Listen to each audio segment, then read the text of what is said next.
Hello, my name is Payam. I'm one of the co-founders of Slavs and Tatars. Slavs and Tatars is devoted to an area east of the former Berlin Wall and west of the Great Wall of China. We've always been interested in the limits of empires, the edges of ideologies, and the frontiers of certain belief systems, because we believe fundamentally that it is there where the most syncretism happens, the most heterogeneity, where certain belief systems incorporate sort of previous ones, where there's a kind of a blurring of the lines that often are exploited by today's sort of reductivist nationalist discourses. And the centers of power have never really interested us insofar as they're often quite rotten, whether they be London, Moscow, or New York. One of the reasons that we were very keen to participate in the EVROVIZION exhibition is the opportunity to take our work and engage with audiences across Eastern and Central Europe.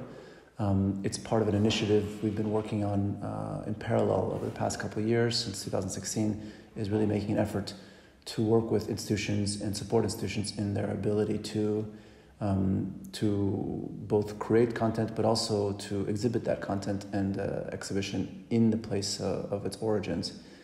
If you're not careful, of course, you can become an artist that is exclusively exhibited within the kind of, let's say, 20th century paradigm of the art world, meaning between the Rhineland and New York. And when your name is Slavs and Tatars, it's almost imperative to make sure that those exhibits are equally accessible to publics in Vilnius, in Tbilisi, in Tehran, as they are in Berlin, New York, and London. Currently, we're working on our first video and sort of animated film project called The Contest of the Fruits. It's taking an 18th, 19th century poetic text from Xinjiang, an Uyghur text, that's sort of a kind of earlier proto-Turkic rap battle, essentially between various fruits. And we're exploring the text as a kind of means of investigating certain notions or received notions of Islam in China.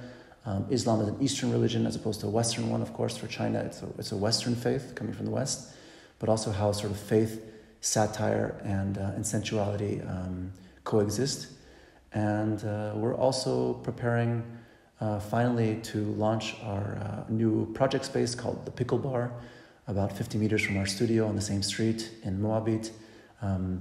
This Pickle Bar essentially will be a kind of a Slavic version of an aperitivo bar. So instead of wine and cheeses, hopefully there will be vodkas and different fermented goods.